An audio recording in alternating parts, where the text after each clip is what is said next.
All right, happy Monday, everybody. Good evening, and welcome to week 12. That is right, week number 12 of your reference sources and services class, which is your 7314 course for spring 2020.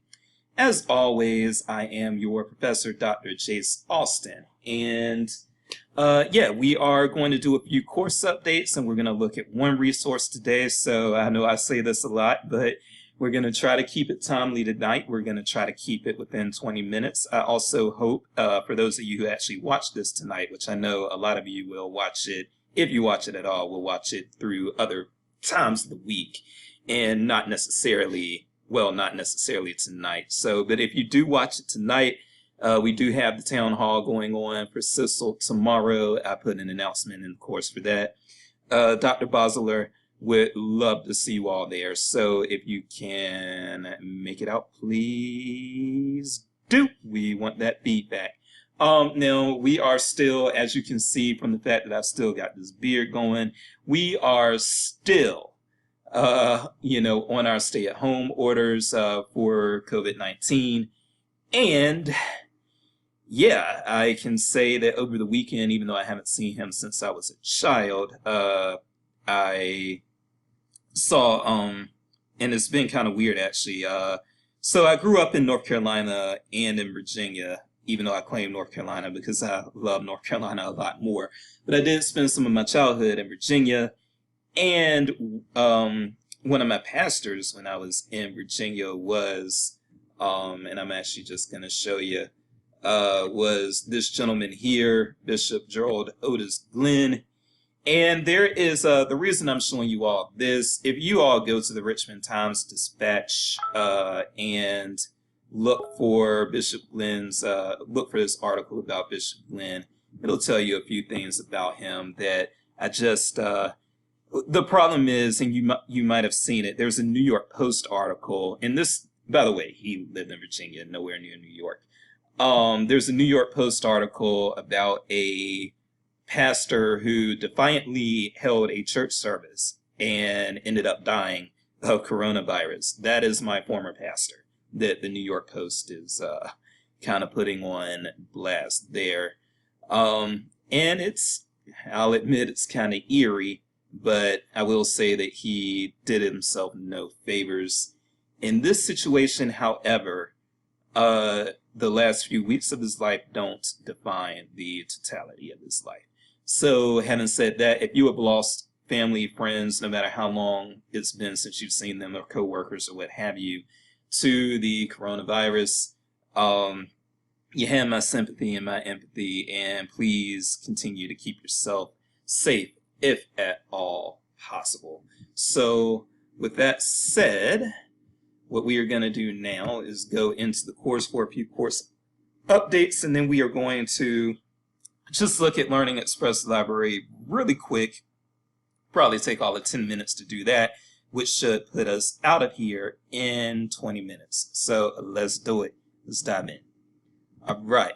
So as far as course updates, okay. So this is one of the big ones right here. If I can click it. Tomorrow, April the 14th, we have a town hall meeting. All the information is there. If you want to join us, Dr. Bosler would really like to see you there. So that is the first course update. What is the second course update? The second course update is, all right, so there's some issue with databases with this assignment, and what I'm going to do after the semester is over is I am going to retool the, I always retool these assignments, so we'll be seeing another retool. But the thing with the LibGuide assignment and the databases, if you weren't able to link a database in, please take a look at this, please take a look at this announcement here. As you can see, the I've loosened up the criteria on databases a little bit for your LibGuide, so something should work even if you have to use a free over the internet database like IMDb or some form of library with the lead pipe. That's a database if you all are doing a library related topic or whatever the case may be. A lot of times you can Google databases related to your subject, but you might have to make your subject a little broader. So as you can see here, what we've got is if somebody is doing something on the banjo, then you can Google free online music databases. And if something has a significant amount of information on the banjo, then that can be a database that you include in your LibGuide. So yes, please keep looking at those LibGuides. Please keep working on them. They are due on Sunday, I believe. Let me just double check. But there will, again, probably be a little bit of a grace period because I know that people are having a hard time concentrating. Yes, so it is due April the 19th, which is Sunday. But yes, there's going to be a little bit of a grace period. If you can turn it in on time, please do so that I can start doing what I need to do. But I will say that if you turn it in within a week of the due date, you will not get any deductions. Again, this is strictly related to the virus. I know that people, they're worried, they're having to tend to family, they're having to pick up odd jobs here and there in order to make a few extra bucks. No one is sitting as pretty through this as they want to be, okay? So, of course, we're going to work with you. If you can turn it in on Sunday, please do so. If you need a little extra time, please take it. Dr. Jace has your back. What else do we need to discuss? Yes, another thing that we need to discuss, there will be one more synced session, and that will be next Wednesday. So next Wednesday, April the 22nd, which will be my birthday, and I am never happy on my birthday. So I would say that if I seem like I'm a little moody during this synced session next Wednesday, just know it's because I'm a year older, a year closer to death, and a year slower, and a year more wrinkled and all that stuff. So, you know what I'm saying? I don't really get hype on birthdays. I haven't since I was 21, and I'm not doing it now. But having said that, we are going to have a great speaker on April the 22nd, and he is going to be talking about a very valuable skill, which is de-escalation. And that's something that if you work with the public, circulation, reference, even instruction, whatever the case may be, you might need to know some de-escalation tips. And we have somebody who will be coming from Mid-Continent Public Library and will be leading that session for us. So that's going to be good. Let's see what else we have. I really think that that is pretty much it as far as things that you need to know at the moment. I am currently in the process of grading Wikipedia edit assignments, and things have actually been slow today. If things remain slow for the rest of the week, then hopefully I can get all of those graded this week. But we'll see how slow things continue to be. So with that said, I think that's pretty much it as far as course updates. Let's look at LearningExpress Library. Check it out, see what it's got in it, and that way I can tell you why you would ever want to recommend it to a patron. I think it's one of the most underutilized things that we offer in libraries. So, actually, let's see if I can open up a new tab here. Let's see. All right, so first of all, LearningExpress Library is something that is offered through your Mizzou databases. So it's actually offered through a lot of public libraries too, and there are a lot of resources that are both public and academic library resources, LearningExpress Library just being one of them. But if we minimize Dr. Jace, as you can see on the library.mizzou.edu/databases/?T=L. This is our list of databases that start with L, and you'll see this guy down here, LearningExpress Library. Log that in. Come on, Bo. There we go.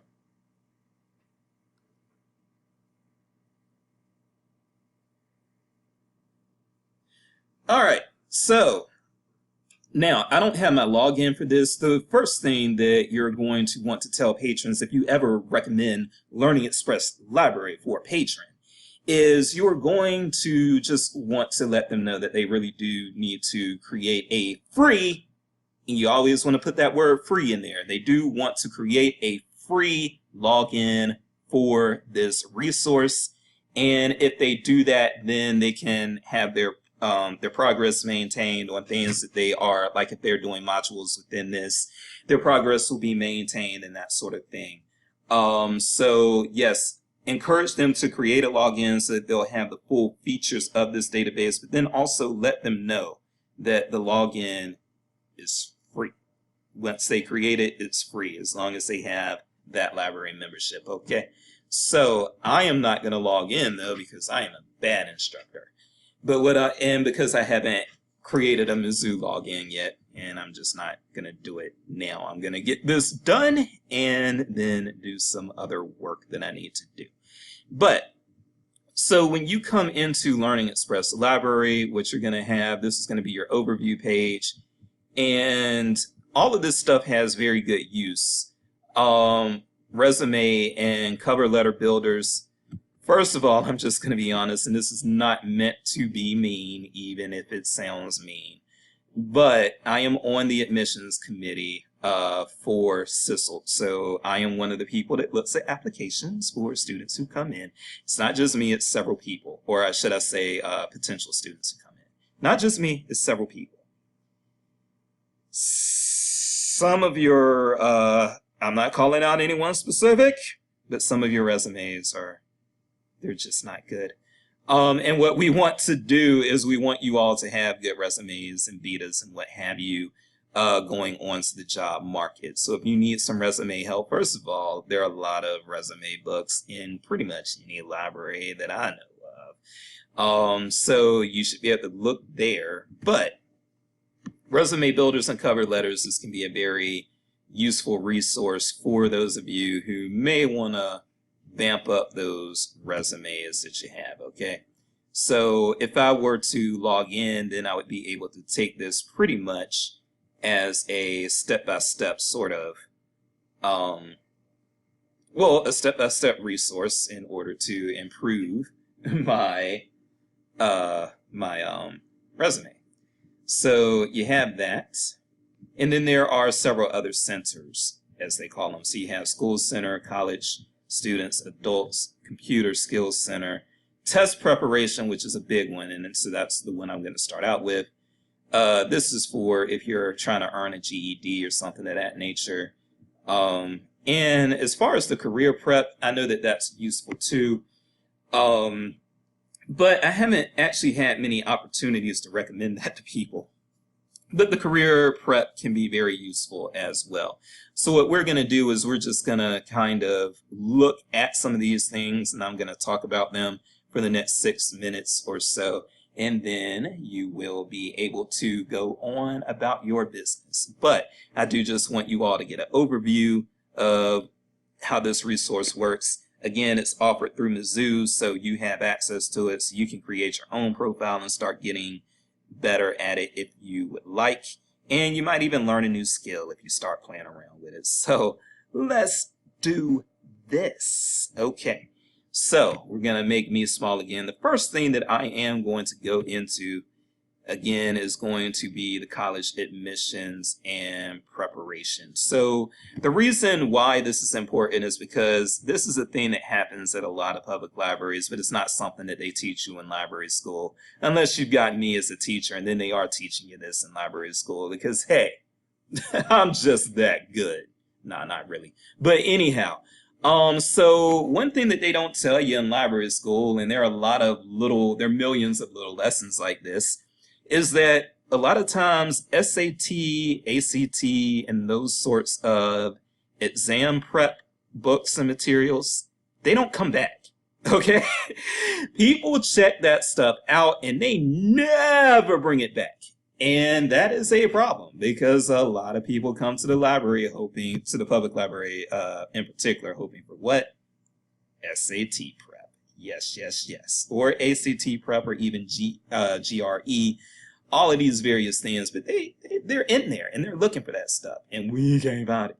So, another thing that you can do if you don't have the books, or even if you do, is you can recommend these college. You can recommend like college admissions test preparation and things of that nature. So if you were to prepare, I think the SAT is still the most common. It was when I was in high school, but I graduated from high school nearly 20 years ago. Not quite 20 yet, but we're getting there. So if you do the prepare for SAT, for your SAT test, then you have various materials that can be helpful for you here. The biggest things are the practice tests, and I think you generally have like 3 practice tests in each category. Of course, I could be wrong. So we've got 4 SAT reading practice tests there. Let's see what math is. Oh no, math is 4 too. Okay, so when I say 3, it's going to be 4. If I'd have said 4, it'd have been 3. But whatever. You also have tutorials, and the tutorials can be very helpful. And you have this guy, and this guy is essential. So you have an ebook, and this is an ebook that can help. Well, it's basically an SAT preparation ebook that will teach you some things that you need to know. And building those math skills, it can be very, very important, very crucial. Okay. So you have those, and you can always, once you log in, you'll have full, or once you create a login and then actually log in, you'll have full access to those. Same deal with ACT and with these various other types of tests. So you want to have that in mind. We've got stuff for AP exams and everything too. So we've got some good stuff going on there.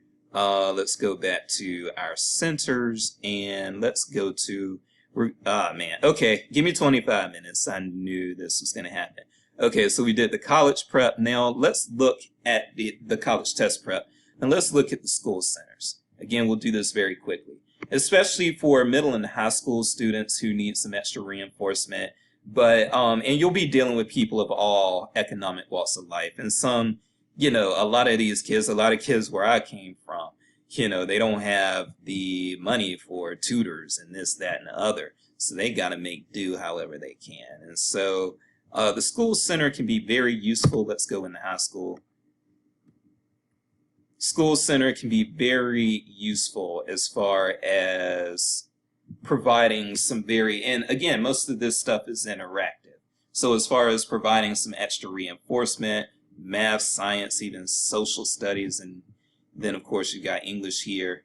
You can go into any of these, and once you have a login, first of all, we do have the ebooks back, and the ebooks, again, these ebooks are going to be totally accessible, and so this is very good for students who might need some extra reinforcement with algebra or whatever the case may be. We've got tutorials, and the tutorials help, and we have all these various forms of practice things that you can do. This is very interactive, and it's very useful for a lot of these kids.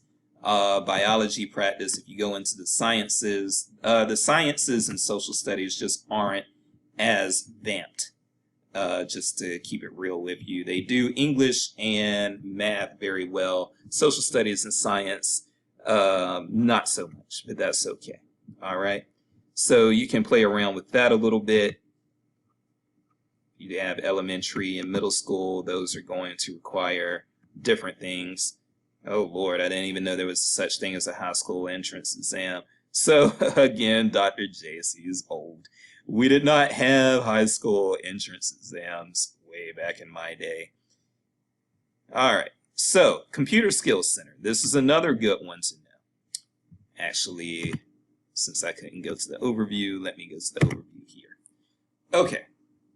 Computer Skills Center, getting started with your computer. You can, and this is something for a lot of adult learners, by the way. So especially if you, and when I worked in the public library, a lot of my adult learners were people who had gotten laid off when textiles and furniture and all these other North Carolina industries, tobacco, once they went belly up, you had people coming into the library. That's what they had to do. They had to learn. They had to pick up new skills. They had to do whatever the hell they had to do.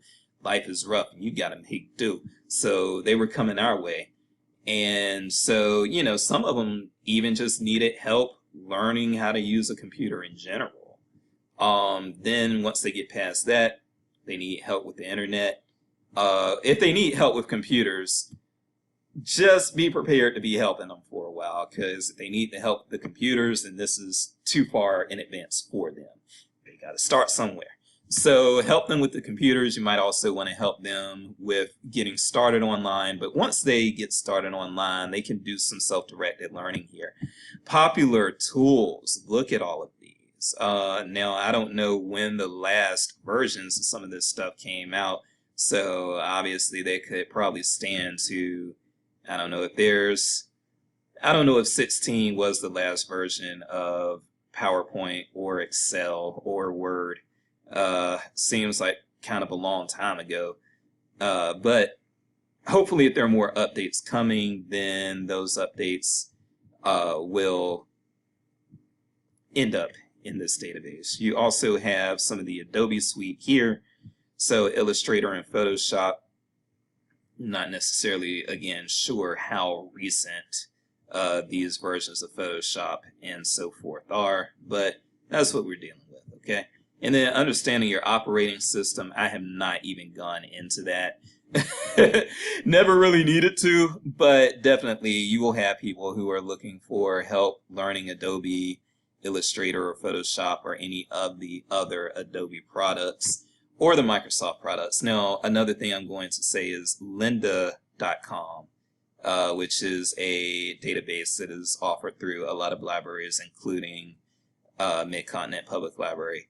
Lynda, you can learn a lot more software applications in that one. So that's one that you might want to look at. And there are a few other databases that can help you with some computer learning. So be aware of those. Let's look at some other things real quick before we close this out. College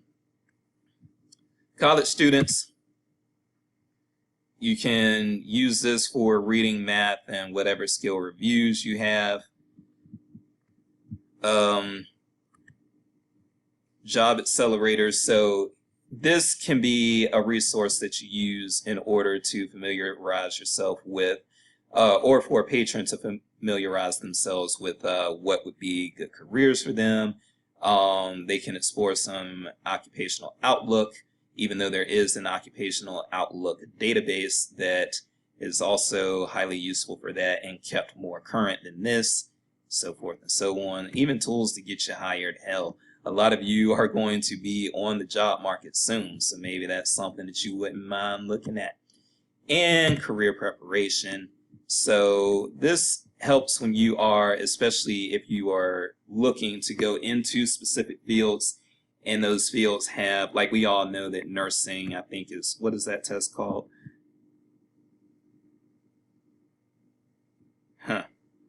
Okay. Oh, TEAS. See, I was looking for TEAS. Okay, so you got a TEAS practice test there.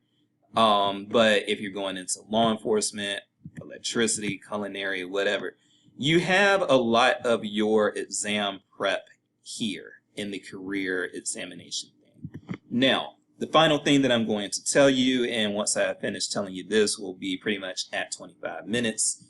And like I said, you're going to have to explore this yourself if you really want to master it, but I wanted to introduce you.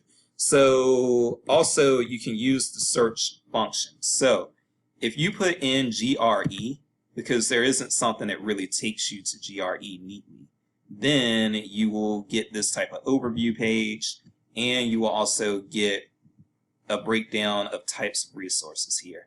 So if you wanted, like let's say you were looking specifically for ebooks that would help you with the GRE, have to uncheck a bunch of these, but you uncheck these and then you end up with some possible help. These are generally sorted by relevance. As you can see, this first ebook here is the one you really want, and then as you're going down, they start to get less and less relevant very quickly. But that is where you start, and so you can do that for anything. So if you wanted to do biology, a subject matter as opposed to a test matter, then you would still have these options here. You got the tests and the ebooks and everything, and you can go from there. So that is Learning Express Library in a nutshell. We are at 25 minutes, so I got to get out of here. You all have been great, are continuing to be great, and I hope will graduate great. But until graduation, I am Dr. Jace. I am staying in place. I will not be talking to people face to face. I'm out.